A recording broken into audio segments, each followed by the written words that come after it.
Voilà. Alors, chers internautes de Simtok TV, vous êtes bien dans votre émission Tourisme au Japon. Alors, nous sommes plus précisément à Homachi. Homachi, c'est dans la ville de Osaka. Aujourd'hui, le 3 mars 2019, un lundi. Donc, je dois rencontrer mon sensei pour aller à l'immigration encore. Vous savez ce qui s'est passé. Alors, par la grâce de Dieu, nous avons parvenu à avoir un ticket d'avion sans pour autant qu'il nous coûte un chou. Donc, le billet a été acheté par mon sensei à 1 500 000. Donc, voire 300 000 yens. Alors, donc, nous, notre objectif, c'est de guider ceux qui vont venir, ou bien ceux qui veulent venir au Japon, ou bien ceux qui sont déjà là. C'est notre expérience qui parle. Après 13 ans d'expérience, nous voulons partager avec vous ce que nous avons vécu au Japon. Donc, je vous l'ai dit dans l'une des vidéos qu'au Japon, il faut être une personne vraiment têtue. Il faut être une personne vraiment qui a de la conviction. Il faut avoir une conviction pour vivre au Japon. Sinon, les Japonais, ils vont te détourner. Les Japonais, ils disent Gone Haireba, Gone Stagaire. Les Japonais nous disent vous êtes dans notre pays, agissez comme les Japonais. Si vous ne pouvez pas dégager et retourner chez vous. Bon, c'est ce qu'ils ont tendance à nous dire à chaque fois. Est-ce qu'ils n'ont pas raison? Oui, ils ont raison. Mais on va essayer de jouer le jeu parce que les Japonais, ils ne céderont jamais au plus grand, jamais.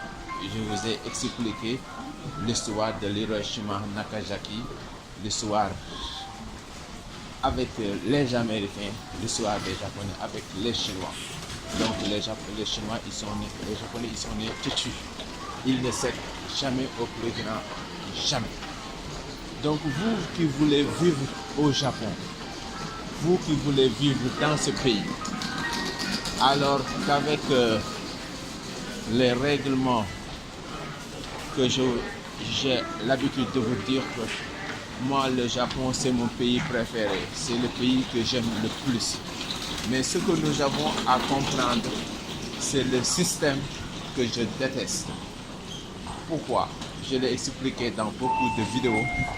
Parce que quand un système force un pays à travailler du matin jusqu'au soir, et à la retraite, ils ne peuvent même pas se payer de quoi vivre à cause des taxes infinissables et beaucoup de choses. Le stress, le travail.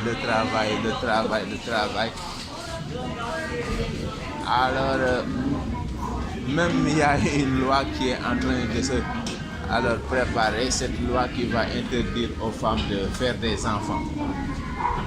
Alors, pour pouvoir travailler, parce que dans leur tête, si tu travailles, tu ne peux pas faire une famille non seulement, mais si tu travailles en étant chef de famille, tu ne pourras pas travailler convenablement. Donc ici, c'est le travail d'abord. Alors, vous venez au Japon, vous voulez vivre avec les Japonais, ayez un objectif. Dites-vous, fixez-vous un objectif. Vous êtes venu pour 10 ans, vous êtes venu pour 3 ans, vous êtes venu pour 5 ans, alors fixez-vous un objectif. Et cet objectif, que rien au monde ne vous fasse changer cet objectif. One. Secondo, alors si vous venez au Japon, vous voulez vivre au Japon aisément, moi, si c'était à refaire, j'allais me marier, si j'ai bien dit j'avais, j'avais voulu vivre ici au Japon, si je voulais rester au Japon, si je voulais être avec les Japonaises, j'aurais choisi de me marier avec une vieille japonaise, pas avec une jeune qui va mettre au monde, parce qu'avoir mis au monde, il y aura beaucoup de problèmes. Les problèmes qui se passent souvent, c'est le problème de, comment dirais-je, de l'éducation, comment éduquer les enfants, comment s'occuper des enfants, comment nourrir les enfants, comment faire pour vivre heureux tout en étant marié, et ce qui est tout à fait difficile, ce qui n'est pas du tout facile. Donc, chers internautes de Sintok TV, faites très attention, faites très attention, faites très attention. Alors, si vous décidez de rester dans ce pays, prenez une vieille qui a déjà mis au monde. Mais si vous êtes amoureuse d'une jeune et vous comptez vivre dans ce pays éternellement, je vous le conseille. Parce que la femme japonaise, moi je pense que si elle trouve un mari qui peut l'obéir, si elle trouve un mari qui peut l'obéir, je pense qu'il n'aura pas de problème. Parce que la femme japonaise veut un mari qui lui soumet. Voilà. La femme veut un mari qui lui soumet. Tout ce qu'elle dit, le mari n'a qu'à exécuter. Donc ici dans ce pays, le mari doit soumettre à sa femme. Parce que ici, les femmes sont les chefs de famille. Donc vous êtes sur Osaka Metro. Le train là, c'est Osaka Metro. Donc je patiente mon sensei, mon professeur, alors pour que nous puissions partir à l'immigration. Voilà, donc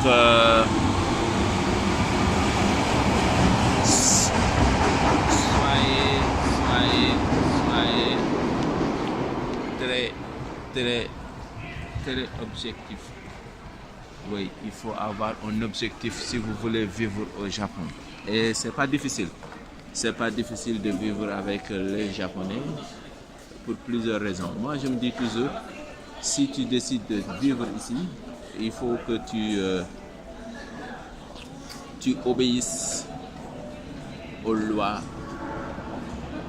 japonaises. Oui, il faut que tu obéisses aux lois japonaises.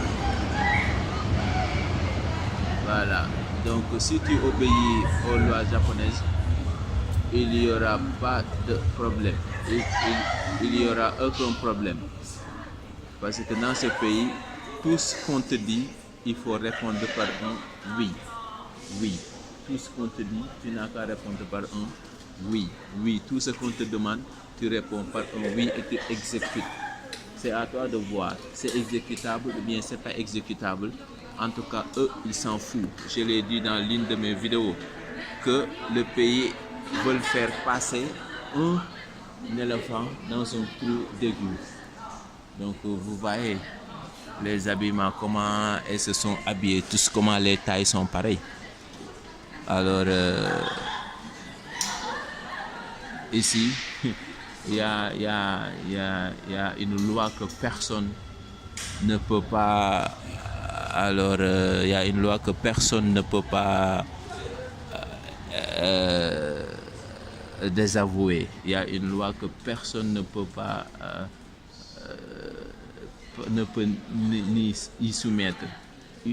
Tout le monde doit se soumettre de cette loi. Alors, moi, comme j'ai l'habitude de vous dire, j'ai connu le pays trop tardivement. Parce que j'ai riposté, retourné au pays, revenu, riposté, retourné au pays, revenu, riposté. je pensais toujours qu'il y aura changement. Mais finalement, j'ai compris que les Japonais, ils ont raison. Ils ont parfaitement raison. Parce que ils ont bâti leur pays. Ils ont fait du pays ce qu'il est aujourd'hui. Alors, c'est pas à nous de leur faire changer avis. Ça, je l'ai su trop tard, tout en croyant en mes croyances, tout en me disant dans ma tête que moi, je me suis fixé un objectif et cet objectif-là, moi aussi, je ne changerai jamais cet objectif. Quand j'ai commencé à penser comme ça m'a fait beaucoup de bien et ça m'a permis de vivre avec eux sans problème. Donc, depuis presque 1 an, 2 mois, quelque chose comme ça, après 12 ans, donc après avoir retourné à mon pays pendant 3 ans sans pour autant revenir ici, quand je suis resté chez moi, j'ai vu que moi aussi chez moi, il y a quelque chose qui me déplaisait et il y a quelque chose que je trouvais anormal dans mon pays. Donc quand j'ai décidé de revenir ici, je me suis dit, ah mais écoutez, donc dans ce pays, il y a quelque chose qui n'est pas anormal selon nous. Et comment faire pour vivre dans ce pays avec ce que nous pensons anormal, vu que se passe chez nous et on est obligé de vivre avec ce qui nous déplaît dans notre pays, pourquoi pas dans le pays d'autrui, dans un pays qui n'est pas le mien. Donc c'est à partir de là que j'ai commencé à penser, à réfléchir, à méditer, à aimer vraiment ce pays et jusqu'à ce que ce pays est devenu mon pays préféré, jusqu'à ce que ce pays est devenu ma préférence. Donc si on me disait de choisir, je vais choisir le Japon parce que c'est mon pays préféré. Mais comme j'ai l'habitude de dire, je déteste le système. Je l'ai dit dans l'une des vidéos, quand une personne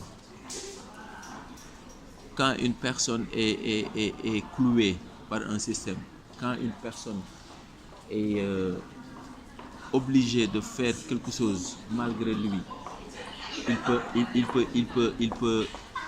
il peut faire n'importe quoi. Donc c'est ce qui fait les suicides, c'est ce qui fait beaucoup de problèmes dans ce pays. Alors parce que c'est indépendamment de leur volonté. Donc ces gens-là, c'est les gens-là que nous voyons. Le système, on ne le voit pas. Le système, on ne le rencontre pas. Le système, on n'a pas affaire avec lui. Le système, on ne vit pas avec lui.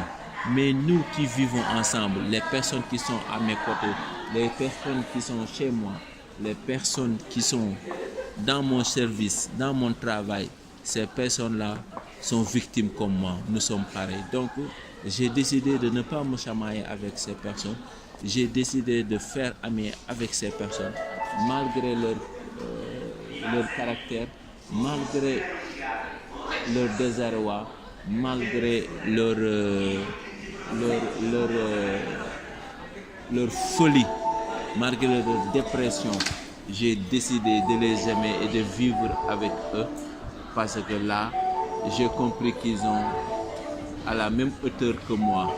Ils vivent la même peine que moi. Ils ont les mêmes problèmes que moi parce qu'ils soumisent le système comme moi. Donc c'est pas eux même qui sont l'auteur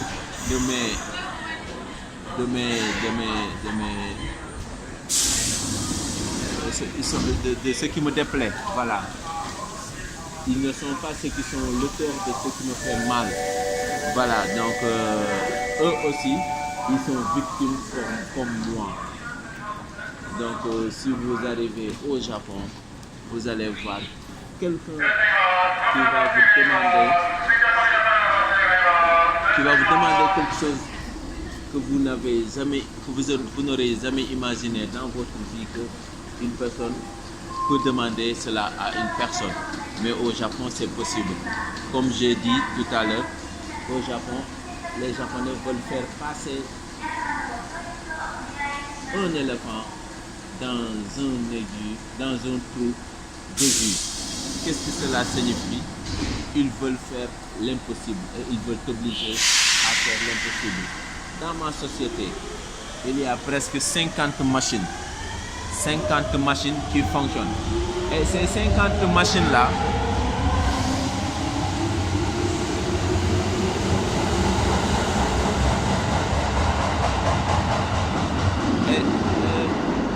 ces 50 machines-là,